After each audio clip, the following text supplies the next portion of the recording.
Lights, camera, action.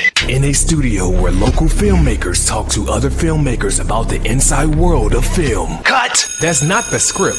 It. We'll fix it in post. Do you wonder how films are produced and what really goes on behind the scenes? Well, stand by. Filmmakers Kevin Mumphrey, Victoria V.A. Jones, and Carson Hype Ferguson explain all the details. Right here on It. We Will Fix It in Post podcast.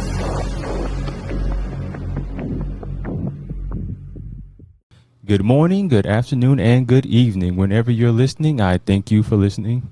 I am Kevin Mumphrey, and this is It. We Will Fix It in Post. I have my colleagues with me, Karsten Hype Ferguson and Victoria V.A. Jones. Good evening. If that's how you want to do it. Today, we'll be talking to a young filmmaker out of the Baltimore area. He goes by the name of Myles Michelin. Michelin. Oh, don't make it like the last time. No. Don't do that. Myles Michelin. How are you doing today? I'm wonderful. How are you? I am great. So what got you into the world of filmmaking? So I started with an internship in 11th grade, my junior year of high school, with the Baltimore City schools. So they have a media team, and I got in with that, and basically the guy that led the media team kind of put me behind a camera, and I've just been in love with it ever since. So before then, did you have even thought about working with like film or television or anything of that nature? No, I had no idea what I wanted to do before then. So what was it? Go ahead. What was it about being behind the camera that just kind of sunk you in? It was just I don't know. It was just I just got a feeling this is it. I like this. So basically what we did was we went to different schools around the city and we talked to teachers and, got some interviews from kids about what they were doing in projects and classes. And, the interview part of it really got me. I was like, okay, this is really cool. But also the camera and technical side of it was setting up everything and, getting the microphones ready and whatnot. That was all really cool too. So I was just like, okay, whatever this is, I want to do this as a career and I want to get paid for this. Now, is it because you were into more tech stuff? Cause I nerd out on gear too. Oh yeah. I was always a tech nerd. I always used to, so growing up, both my grandparents and my mom, were always into photography. So I used to I was always around cameras, but I think 11th grade was when I took it seriously. But I was always around cameras and just being a kid, pressing buttons and stuff, wondering what things do, was always kind of interesting to me. And I was like, well, why can't I do this for a career? And how do I do this as a career and get paid for it? So. That's what's up right there. Now, usually when you hear about video programs in the high school level, they more do shooting as far as more formatted to news. Is that the type of stuff that your school was doing? Yes, it was based on, it was like a news program for the whole school district. So all of the schools in Baltimore City, it was like a news program. It was a news. Wow. That's pretty major right there. That was pretty cool. So what would you say that would be the importance of having that program in a high school for high school kids? Very important, I think, because I think a lot of it, especially with inner city kids, trying to figure out what they like to do and that's positive and, it's a really good thing. And I think that, I don't know for sure because it's been a while since I've been, in school. I graduated in 2019. So, but I don't know if they still have that program for my school. But if they do, I would recommend anybody like to go and do it. And also, if they should just have them for all schools everywhere, honestly, because it's just really cool. Like the first day I went in, I did a lot of editing. So I worked in Final Cut Pro with editing different stories and pieces and parts of different stories and then I went on shoots, and that was kind of like an extra thing for me, like, you know, because usually I did from 9 to 2. That was my time, and then anything after that was I just got extra. It was for service learning hours because you had to get a certain amount to graduate. So that's what instead of getting paid, that was my payment. But yeah, I mean, I think it was just like, for me, it was just really inspiring, and it was just like something, it was really eye-opening just to see like how they did their job, and, you know, just putting cameras on tripods and getting things like set up. Like the whole setup was really like interesting to me. And then seeing the final product of it was also like really amazing too. Now, have you thought of like working in news per se? Yeah, I have thought about it. So I thought about it for a while. So it was funny because my mom and I did a mock interview with my mom because she does some stuff around the city, as well. And I just talked to her about like what she does in the city and whatnot. And when we were done, and she was like, that was probably one of the best interviews I've ever had. And you don't do that at all. Like, you know, I don't work for the news. I'm not like a news reporter or whatever. But like, I think of like people like Lester Holt, like when it comes to inspirations and stuff, like who inspires me and whatnot. He's one of the big inspirations for me. Like I do want to do more interviewing than actual filmmaking, but also I want to do both. But I feel like for me now, I think interviewing is pretty cool. Like I really like the conversations that I have with people when I go out and do these short films and whatnot. So I know, like, you mentioned that you like doing interviewing. A lot of your content is basically documentary based. Is that more of the lane of filmmaking you want to get in? Yeah, for sure. So nothing like fiction or romance or anything of that nature? No, no, because I feel like my, like, the vision of what I have for whatever this is that I want to call this eventually at some point, like, I feel like it's more documentary based. And I feel like for me, it's more about the people and the stories and whatnot.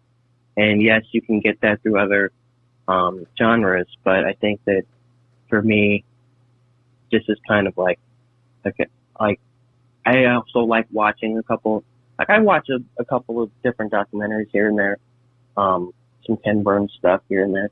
And I like I was going to ask what your favorite one was, and what was the last one you watched in? It's been a while actually. So there was this one documentary that is actually my favorite. It's about, it's kind of like a biography type thing about Bob Marley. Okay. It's called Marley. I think it was on. I've seen that one. That's pretty good.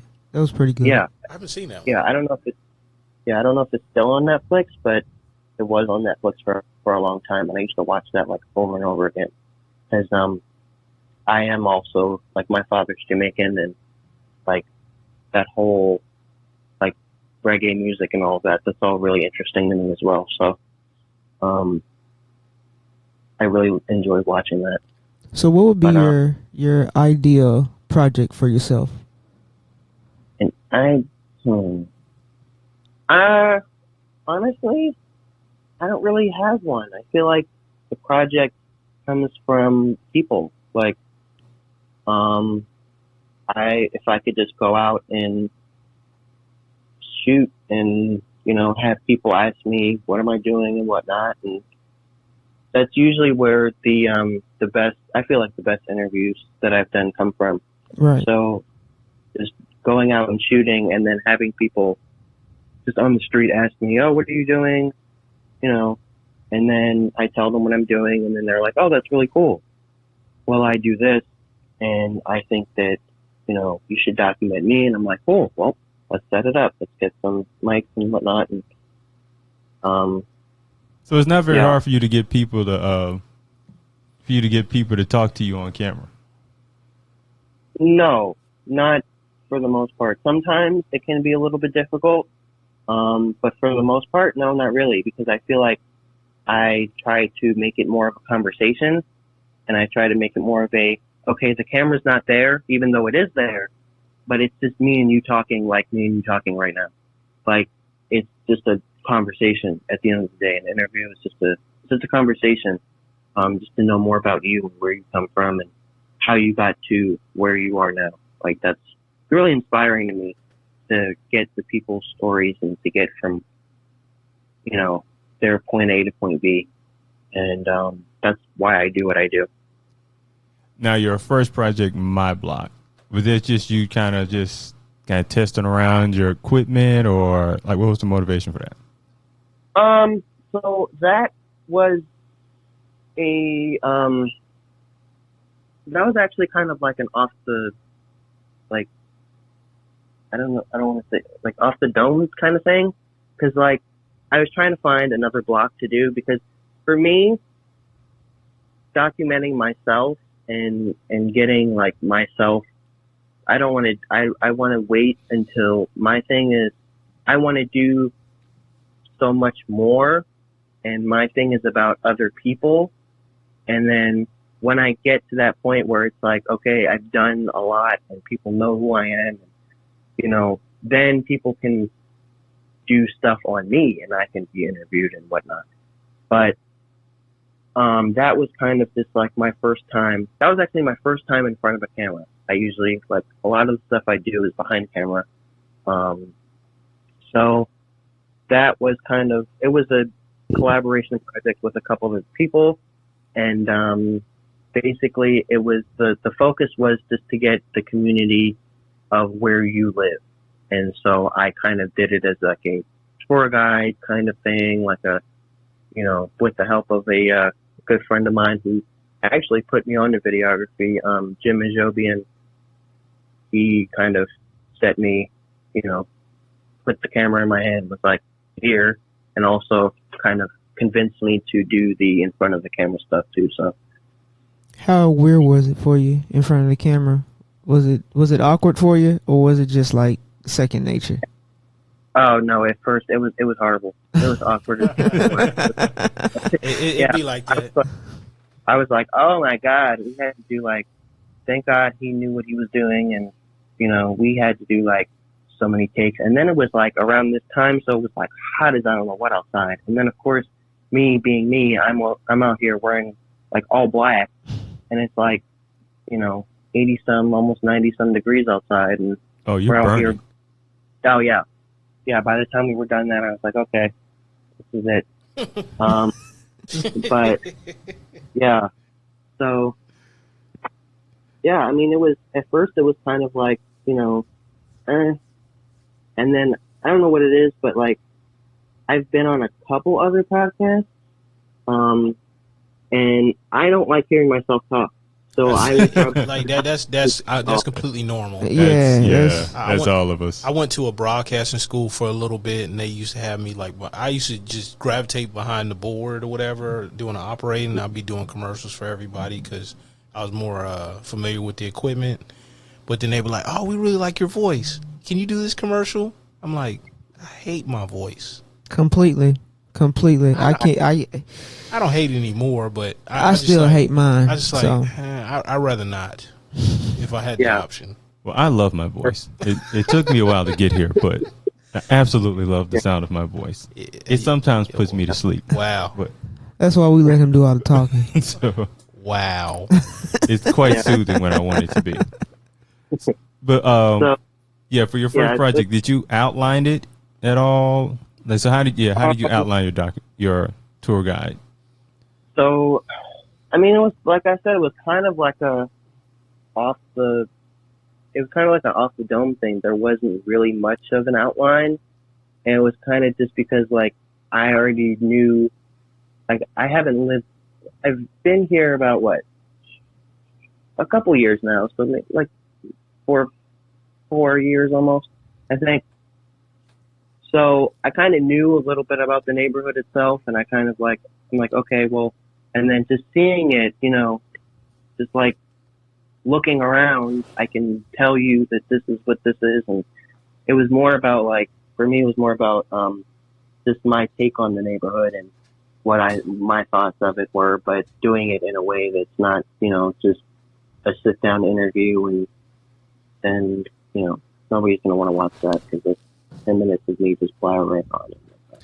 Now, when you originally posted on YouTube, do you have any expectations on viewership at all? So that's actually really funny. So and it's for all of my videos, like everything that I post, I don't have any type of, like, I put it out there. If they watch it, they watch it. If they don't, they don't. They like it. I'm not like, let's get a like goal of 1,000 or whatever. I'm not a YouTuber. Like, I don't do that. I'm a filmmaker. And as you should be, because that's what filmmakers are. They're filmmakers and not, trying to. Not some. Yeah, I mean, no shade. No shade to YouTuber people. Like, do the thing. You got 1 million some subscribers and getting paid for it. Hey, I'm not. No, there are some filmmakers that are YouTubers. Just to be honest, like there is a difference though. You're not catering toward that type of audience. I got you. No, my thing is whoever wants to watch it, you can watch it, and if you don't, you don't. Whatever. But what really got me was I was actually outside on a walk, just walking around my neighborhood and whatnot, and this lady on her porch like yelled at me and was like, "I watched your video. I saw it on YouTube. It was really good." And that's when I was like, "Oh God, thank you." It was really awkward, but at the same time, like I literally like I walked the rest of my walk. I walked with my head a little bit higher than I did when I first came outside because I was like, "Oh yeah, you saw my video, and like, you know who I am." Like, "Oh yeah," and it's a good feeling. It is. Oh, it's great feeling. Like, right. Wait till you get stopped when somebody's squinting from across the room at you, and then they run up on you real quick. You be like, "Yo, I gotta make a split second decision real quick. What's about to happen?" And they be like, "Where I know you from?" Yeah, I haven't had that yet. It's coming. I promise you. It's happened to me a couple of times. I walked in. No, don't I know you? No, you don't. But yeah, usually, and that would be my answer. I'd be like, "No, you don't know me." or where do you know me? Where do you think you know me from? Yeah, that's the other thing I would say. I'd be like, where you think you know me? Answer, I'd be like, "Oh yeah," or "Oh no, that's not me. That's other dude. I don't know him."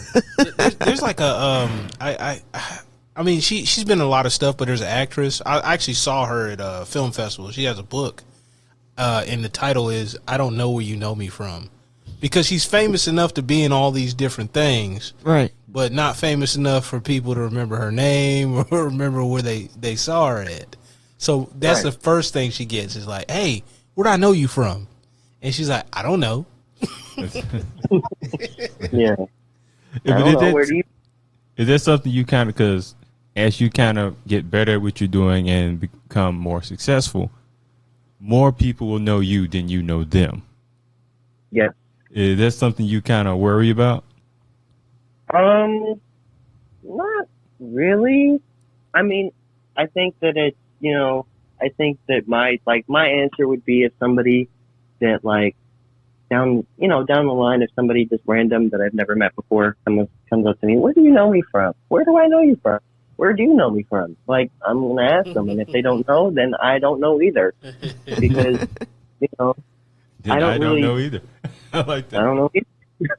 Because I don't really want to be like my thing is more being behind the camera, and my job, I think, is more about the people themselves, and it's not about me at all. It's about the people and who else is in the film and who else is, you know, their stories and where they came from, and that's the main focus. Like, if you know me from wherever, cool, yeah, I did this, you know. I'm not gonna lie and be like, oh, I don't know, I didn't do that, but you know, yeah, my thing is more about the people and what the camera sees and what the camera shows you, instead of me and what I'm doing behind the camera. Now, your mini series, Heart of the City, what kind of influenced you to do that? So we did so we did the East Side and the West Side series, and I think that my guess is that's what you're talking about, right? Yeah. Okay.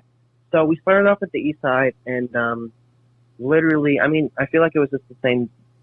It was just the same thing with the West Side. It started off as we just started walking around different parts of East Baltimore and finding different people that we thought were interesting, or they asked us what the hell we were doing outside with a whole bunch of cameras and equipment, walking around like, you know, Get 'em. whatever. And that was kind of it. And we just found really cool people. My favorite one, actually, out of all of them, would be the Cocina Luchadores one. I don't know if you've seen that one, but the Mexican restaurant, that was really good, and we got free food. So, Sweet. Food is always a good thing. Yeah, they were like, oh, I found the house. We're good. Oh, don't worry about it. I would show up with my camera a little bit more often if people like gave me some free that's food. what I'm saying. Right. They'd be like, hey, I'll give you some exposure. Oh, yeah. I'll And give you a little bit of, oh, yeah. I totally do that. Now, I've also thought about doing that, too. Like, maybe going to different restaurants and, you know, doing basically the same thing that I did with the Cocina Luchadores, and hopefully getting free food out of it at the end. But if not, you know, it's all good. Well, But, you know, that's a pretty good thing to do to like local restaurants. Like, they can't necessarily get a commercial for themselves done. You get something for your portfolio, and they have something that they can share. So it gives you a little bit more attention. It gives them a little bit more of attention as well. Right. most of the time I might get free food. So anywhere That always works. Absolutely. I'm there. Always works. So how cool is it to have your mom as a photographer alongside yourself? So she used to do photography like a lot more. She does a lot of stuff with housing now. She doesn't do a lot with photography, but I've always like kind of nudged her, hey, you should pick the camera back up and we could be like camera pals. But you know, we could be, you know, it would be cool. And I think she's still thinking about it, but she's like really busy with her actual work. She does a lot of stuff with housing within the whole state of Maryland. It started off with just Baltimore City, and now she's like ventured out into the whole state of Maryland. Does she still try to like give you pointers as far as when you're doing your video work and stuff like that? Yeah, for sure. She always gives me, because I feel like, you know, yeah, it's different, but it's not really that different. I feel like it's just, you know, it's a still image versus a non-still image. Right. So I think that, you know, if you got the eye, you got the eye. Well, thousands of still images stitched together, right? Yeah, I mean, it's just a bunch of still, videography is still images put together, a little bit of music on there, and there you go. Simple as that. Simple as that. Not that simple, but, you know. No revisions. Just a couple. You know what I'm saying? Yeah, there might be a couple, but I mean, in its basic form, it's what it is. Right. But there is a lot more that goes into it that Now, does your family sees your work at all? Yeah, both my parents, they are very. I feel like they're very proud of what I'm doing. My mom is very much still, this is great, but college, and my dad is kind of like, this is great, keep doing it. They're very supportive of my stuff. Even with like coming out of, well, my mom more than my dad, but that doesn't really matter. Coming out of her own pocket to help support my stuff. So I'm not, I'm very grateful that both of my parents are supportive, because I know that there's a lot of stuff that people, there's a lot of stuff, like not even just filmmaking, like this stuff in general, like I want to do this and it's positive and it's not, especially, I keep going back to that because there's so much negativity, like I don't want to do, I want to sell drugs and whatnot in Baltimore, and like people in the city of Baltimore, it's so negative. When you think of, when people think of Baltimore, there's always a negative connotation with it. It's like, that's another reason why I do what I do. Because it's like, no, these people are not just a bunch of ratchet drug dealers, Right. Drug addict people. They're people, and they have amazing stories, and they've come from amazing places. And let's get all that on camera if they're comfortable with it. Because I think that's super important. I mean, like humanizing the people that are there, so people don't just see a sound bite or a news clip or like an internet, deal, whatever, and then that's their whole, representation of what you are. Right. And that's not it. That's not it. Exactly. Because if you just go on Google, look up Baltimore news, murder. We're from Memphis. We get it. We get it. First 48. Yeah. We absolutely understand. No, yeah, most definitely. I actually I visited Baltimore when I was younger, and I got a good vibe from the people there. Of course, you see what you see on the news, but as far as the vibe, I enjoyed it.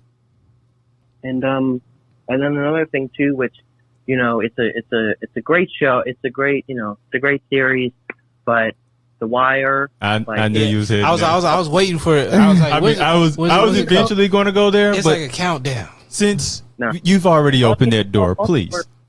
Like, if all you know about Baltimore is The Wire, then shut up, because you don't know anything. No, you like just a little bit before your time, but when the Cosby Show was on, like in the early '90s, Rock was based in Baltimore, I believe. That was a great show. He was dealing with like some of the problems of the city before then, trying to raise a good family. That was a good show. Rock.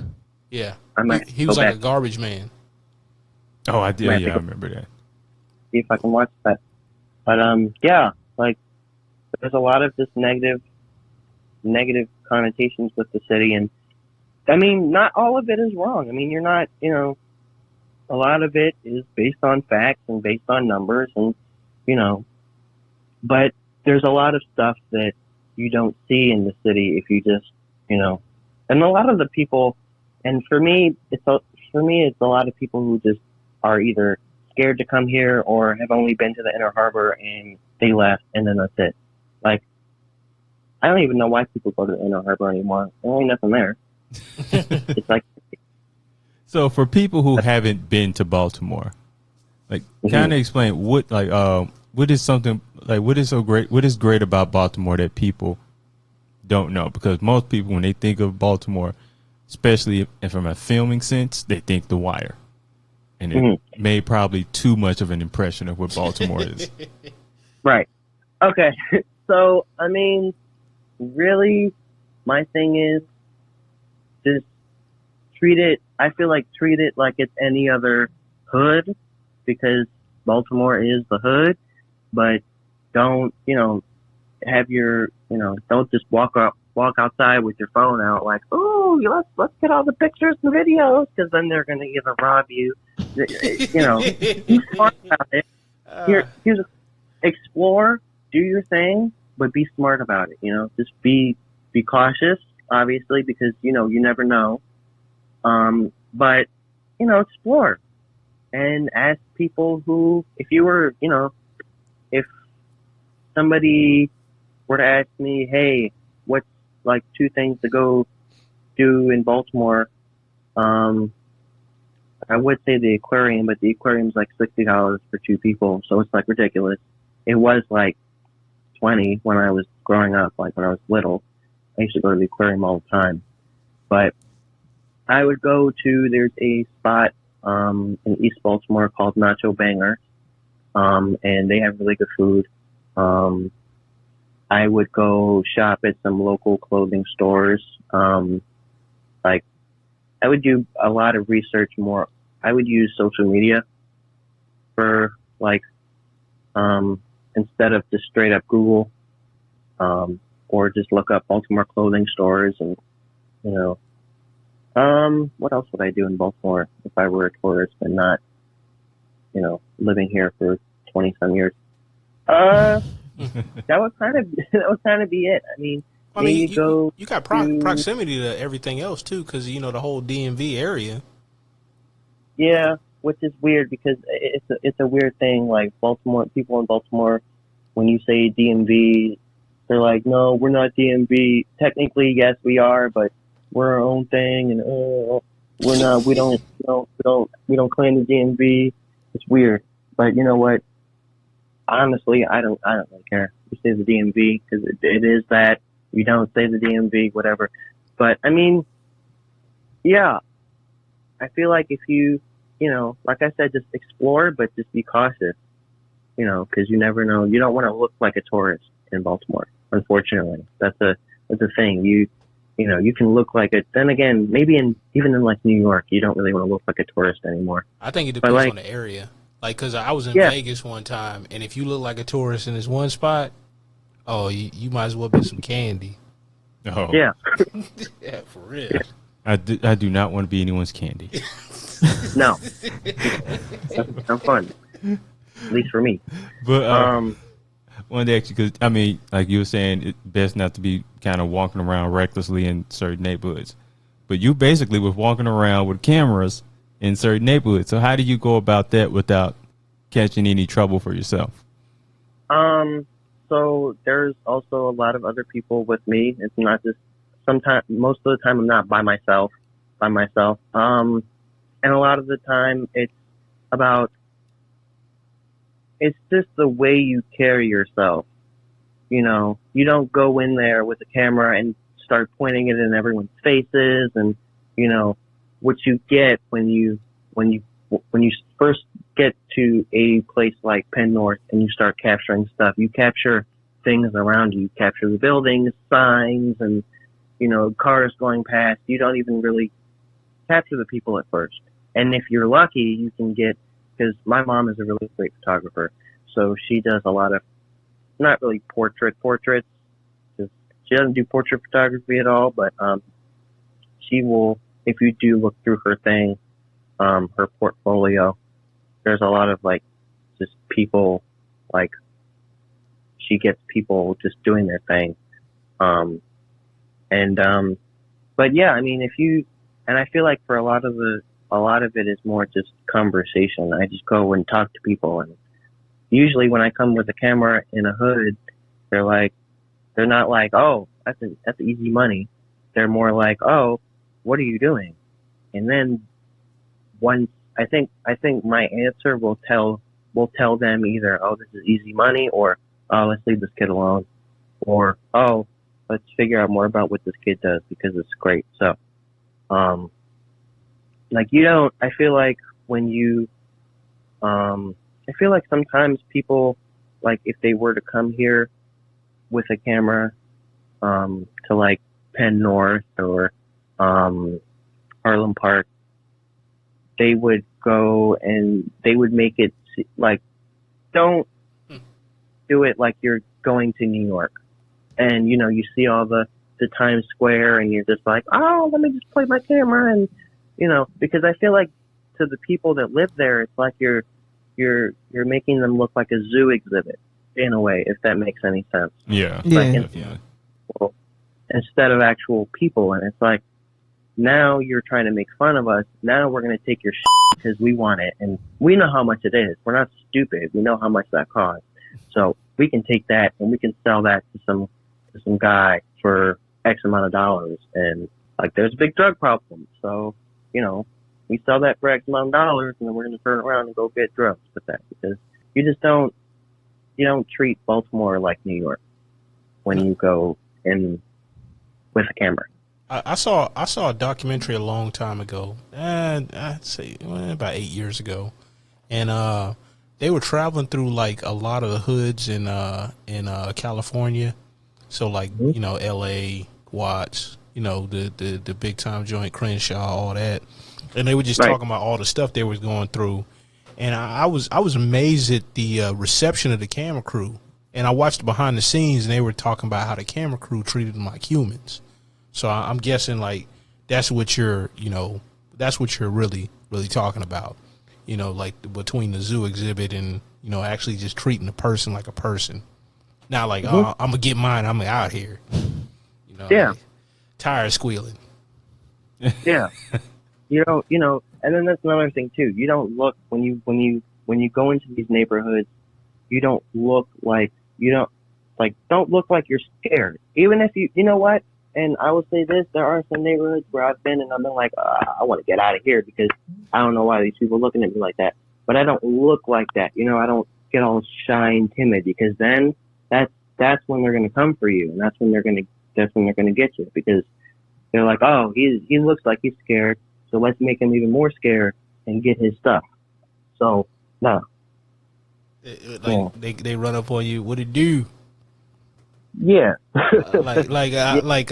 love that accent, man. I do accent. too. I love that It was one guy you were interviewing. I believe he's a rapper, and it almost feels like he rap, like he even talks like he in rhythm. So, you know, I don't know about a lot of people here, but I know for me, and I know it's not, but I feel like sometimes that's kind of like an insult, like, you know. Like, I hate that. I actually had this person one time, they messaged me and, you know, I don't know. I think they were talking to me about, like, you know, I saw what I've seen your work. I like it, whatever. And, they're like, oh, are you actually from Baltimore? And yeah. And then the thing was, the next question they asked was, can you do me a favor and send you a voice recording of you saying these following words? Oh man, that's horrible. Oh my goodness. That's horrible. Block. Okay, not block. And see, that's part of it. You know, that's part of it too. Like, that's what I mean when I say, like, people that aren't from here treat us like we're a zoo exhibit. Like, we're not going to stay to UN Avenue. You know, not everybody talks like that. First of all, majority of people talk like that, but not everybody talks like that. And then, you know, we're people. We're not, you know, Right. we say our things a certain way. You know, if you go into the deep south, they say they're, you know, they have their slang and their whatever that sounds funny to other people. No, I'm talking about me. Yeah. Yeah, I don't say that. No, mine. Yeah. No, I don't say that. Memphis, you know, that's a Memphis thing, okay? Oh man, I love that too. I love dialects, and like, you know, it's cool, and you know, I won't point that out. Other than that one time with this British lady, and it's just a bad situation. Like, apparently she didn't like the fact that I was saying all that. No, it's you know, everybody doesn't talk that way. You know what I'm saying? Like for me, you know, the Memphis comes out when I'm upset, but I don't talk like that on a regular basis. I get where people are coming from when you know, I get where you're coming from, but at the same time, it's like, you got to be careful, because to some people and to a lot of people, that's actually an insult. Like, don't come here and just tell me to say to you an avenue and get that on camera. Oh my God, he said to you avenue. Oh my God, and then leave. Like, ooh, like, Oh man, that's very very obnoxious. It really is. Very motivating to rob someone. And there you go. Yeah, listen. You would come up to me and say, "Hey, can you say hey, man?" I will take what you got. I'll be like, "What? You want me to say what?" Oh, okay. Let me have what you got. Hey man, let me get that what's in your pocket. It's different though. Like you go there, you go to Houston, Texas. Between Houston and Dallas, there's a little bit of difference, and then you go out to California, and there's difference. Like it's beautiful. It's beautiful. All the differences are beautiful. Yeah. Now, would you say your like objective as far as a filmmaker is kind of to show a different light of Baltimore? Mhm. Yeah. Like for how so? Oh, I mean, you know, it's kind of just like when you see what you see in the news, and I feel like it's just like, you know, a lot of the negative, a lot of the, you know, a lot of the connotations when it comes to Baltimore are negative. And there's a lot of positive that goes on here that you don't see every day. And I want to show that through, I guess, film, because that's an easy way to show things, is people just watch it. And you have to, you know, one thing I don't like doing, I hate reading. So, like, writing for me is not, that's out of the question. I actually love to write, but I'm not going to put people through that torture because I hate reading. But, you know, I just, you know, my whole high school career, I just had to read. And I got put in this AP English class that I don't even know why I got in there. I don't even know how I got in there. But you know what? The whole class was a bunch of reading different books, and I definitely didn't take the.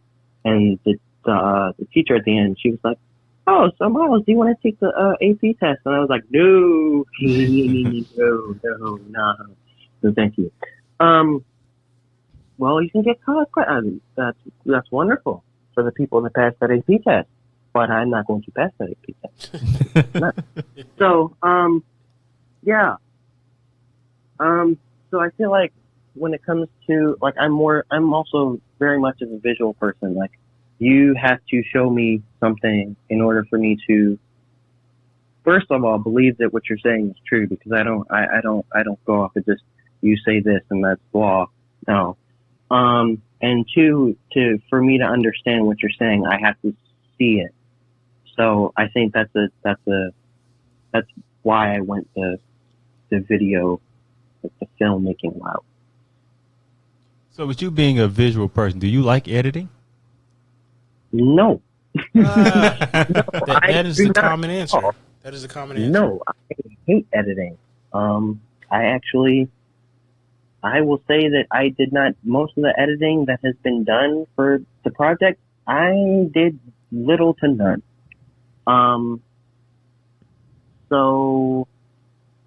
But I, like, a lot of the interviews that, and the shot, like the B-roll, a lot of that I've done, you know, I've done like parts here and there, but, yeah, I hate editing, cause like for me, it's like, I can't, and the thing for me is like, I can't sit for too long, cause like there's still a little bit of ADHD in here somewhere. So, oh, I get trying that. to sit for 4 or 5 hours, and edit something. No, that's not work. That's not gonna work.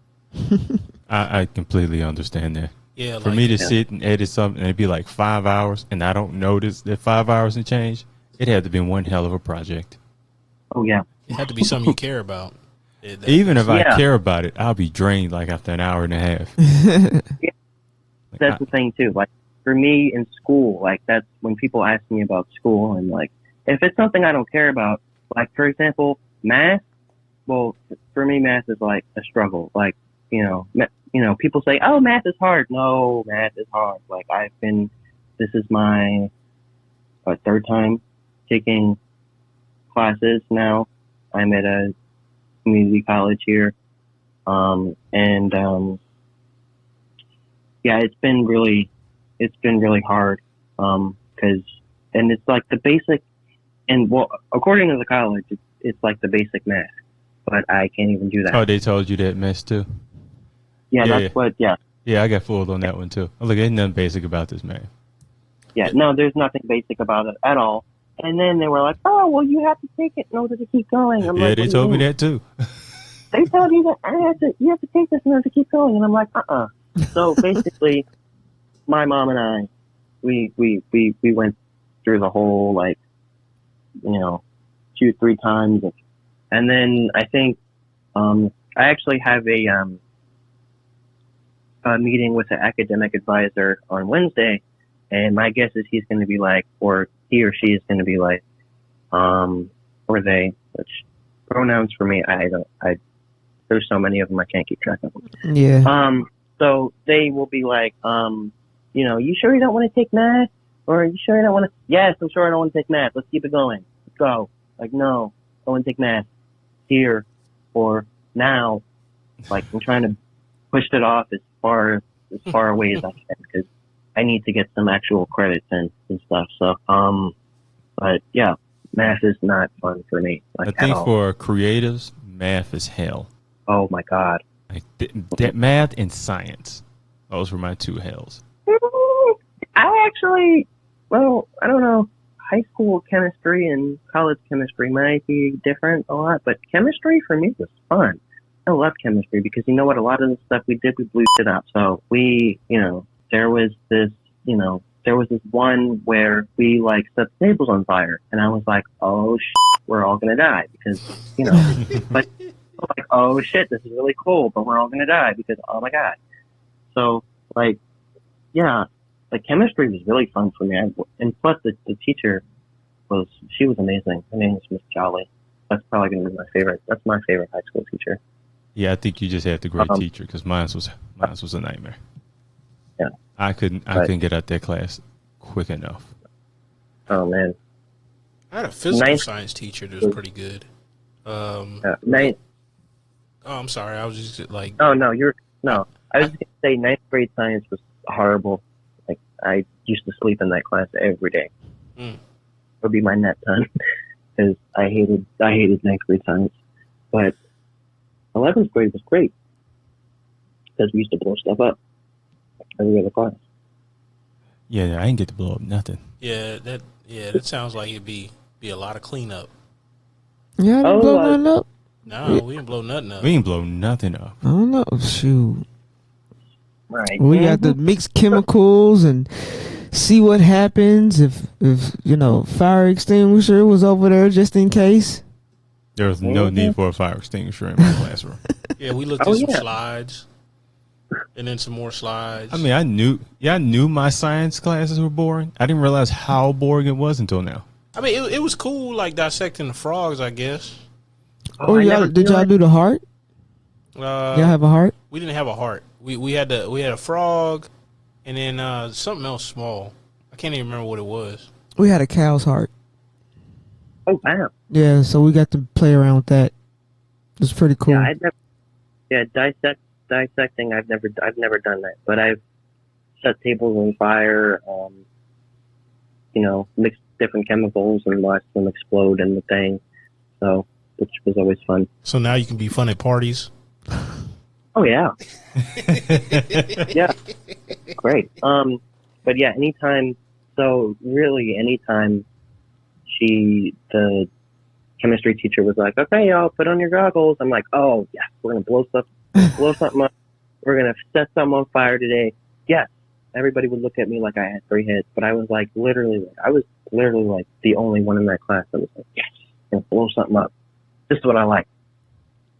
And then we had a test the next day. But you know what? Whatever. I don't care. Blew something up. Boy, my science schooling was quite depressing. So we're going to move on. So are you looking to major in filming in college? Journalism. I want to do that's probably going to be or I want to start with media, journalism, something in there. Something in that. So you still may end up in news somehow. Yeah, I still may. We'll see. But for right now, I think, I think film is a big, what is the actual major that because I just signed up for classes again, and I forgot what the major is, but it's something with film, but I'm thinking journalism is something that I'm moving towards in the future. Now, did they need, when you kind of applied for this program, did they have to see like any of your work? No, they did not. It was just kind of like, okay, you sign up, you figure out what this, read the course requirements and all that, and then you sign up. No, there was no portfolio added, which I think there's some colleges that do that. There was a high school that I could have went to, but I didn't because I went to another one, which I think they had a portfolio requirement, but I don't even think I wasn't even, I don't think I had much of a portfolio at the time because I was only in 9th grade. So. Now, what kind of cameras are you, when you film your project, what kind of cameras are you using? So my family, we use Canons. We're a Canon family. So a Canon family. Yeah. That's awesome. Yeah. So what up, cuz? my mom. What up, cuz? We use Canons over here too. Yeah. Nothing but Canons. Oh, cool. I was actually thinking about, I've used a GH5 on the most recent project I did. A friend of mine, he brought it out. Well, he was actually an assistant, part of the crew and whatnot, and he had a GH5. And I actually really like it. It's really cool. So I'm thinking about maybe doing both. But yeah, Canon is what I have a T6i, and I think the camera that is mostly used for interviews is a 5D Mark III, I want to say. Okay. Full frame? Yeah. Okay. Now, as far as your crew or who all you have in, like, your film crew? It depends. It all, it depends on availability, who I want at that time, depending on the project, what it is. So it all depends and it all varies. But one guy that I really like and I really look up to, he's I want to say Micah student. I don't think he graduated yet, but his name is Xavier Plater, and he did a couple things. He did class project with me, and it was really cool. Because I've worked with him like on some things. I've seen him do his own stuff, but I've never really like collaborated with him before. So that was kind of really cool, and I totally would collaborate with him again on some other stuff. So, but yeah, it all depends on So you usually go out and just kind of look for people, like I guess go online looking for people to shoot with. I got a bit of a network, so it's kind of like who is available. I go hit up so and so, I hit up these specific people, and like, hey, you want to do this? And sure. Hey, do you want to do this? Sure. Or no, I can't because I'm doing this. But it just depends on who's available. Because I have a pretty solid network of people that I know and I can go to. So, what it necessarily is the kind of the film community in Baltimore? Is it like a big film? Like, cause I know it's not it's not like L.A. or Atlanta. No, it's not. It's mostly a music video community. It's not really a film community because I mean, yes, technically music video. So it's so music video saturated. Like everybody does music videos, and everyone's asking me, "Do you do music videos?" And I'm like, "No," because I don't want to do music videos because everybody else in the city does music videos, and it's like I don't really want to do it. And plus, I've tried it. My dad, he's worked with a whole bunch of. He does a lot of reggae music, and he's worked with some like really big names and whatnot, and he's starting to do his own stuff. And I tried to shoot a music video for him, and it didn't work out so well. But yeah, I don't know. It's mostly music video. Like I feel like when it comes to filmmaking, and it's me and a couple of the people. It's not really a big community. But like if you wanted to say like videography community, like just in general, yeah, there's a pretty big size community. There's a guy who I forgot what his actual name is, but I don't know. But his Instagram is Carter's Vision, and he's actually worked with he's from here and he's worked with Meek Mill. He's doing big stuff with Meek Mill. So I heard a bunch of wedding photographers and videographers out of that area. Yeah, I think so. I think there are a lot of yeah. I heard that as well. But like was it one of my friends calls it like it's almost like adult film. Like once you do one, it's hard not to do another. And I'm like, Yeah. come on, man. A wedding video? Yeah, like he really had a distaste for the wedding industry for whatever reason. I don't know why. It's a lot. There's a lot of people that don't like it whatsoever. Yeah, I hate that. I hate it. I wouldn't do it because I don't know. There's a lot of stuff like I wouldn't do weddings. It's a lot. It's a lot of demands. Hey, look. Yeah. Look. I mean, hey, you gotta pay that cost. I mean, the money in it. And The money is great. You ain't the boss. You pay that cost, and you ain't the boss. But I'm the creator of what it is. So it's kind of like, how you gonna tell me how I'm supposed to point the camera? Hold the camera like this. Point it over there. Point it over there. Make sure you get this, and you better make sure you hit me on that. Nah, get my auntie. None of that. Get my auntie. No. She's over there. No, you don't do that. I've helped out. I helped out a guy on one wedding, and y'all giving me flashbacks that I never wanted to have. 'Cause I couldn't stand the wife. I couldn't stand her husband. I couldn't stand her mama. I was like, man, I'm gonna fight somebody here. So I just we need to just get this over with. I did one myself, and it was not that bad. It wasn't my best work. And it was some years ago, but that was a good, happy couple. I mean, yeah, I've done one. No, I've done two. And they weren't bad. And one of them was my cousin, but she was like, "Do your thing. I'm not going to tell you what to do." But that's family. You'll never get that. Well, you know what I'm saying? I don't know, man. Like, I mean, some of them real high end types might. I mean, they'd be like, "Hey, look, this is what you expect. This is what happens. Here's my retainer. I do what I want in this row, and then I'll tell you where to be." And then they accept it. That doesn't always happen. Yeah, I'm pretty sure there's some personality conflicts at times. At times. That's a very nice way of saying. Yeah, at times. That's a nice way to put that.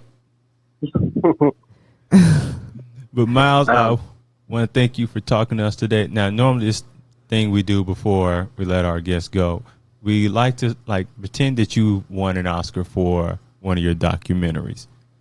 Oh wow. Okay. What would your Oscar speech be? Oh boy, a lot of tears, a lot of tears, a lot of. I'd have to bring a big old box of Kleenex, maybe two. Wow.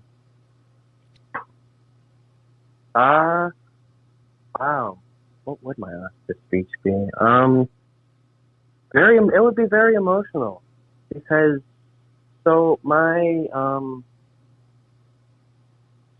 so was it Friday? So Friday, it would have been 3 years since my grandmother passed away, and she kind of, I think her and both my grandparents did a lot of stuff with photography, and that's kind of where a lot of my inspiration comes from. And they also worked their butts off to put me through college, continue putting me through college. So it would be very, very emotional. And, and I also came a long way from what I was a couple years ago. So, it would just be very emotional and yeah. But it would be good. It would be good at the end. I'd get my Oscar and go on down, whatever. But yeah, it would be very emotional and kind of hard to do. But I would definitely get through it. And you'd party afterwards. Oh yeah, for sure. Thank God. Well, Myles, thank you for taking time out to talk to us today. Yeah, for sure. Thank you for having me. Oh, it is our pleasure. I'm Kevin Mumphrey with Karsten Hyde Ferguson. Sure. Victoria V.A. Jones. Yes. We're going to have to work on that. But today, it is a wrap.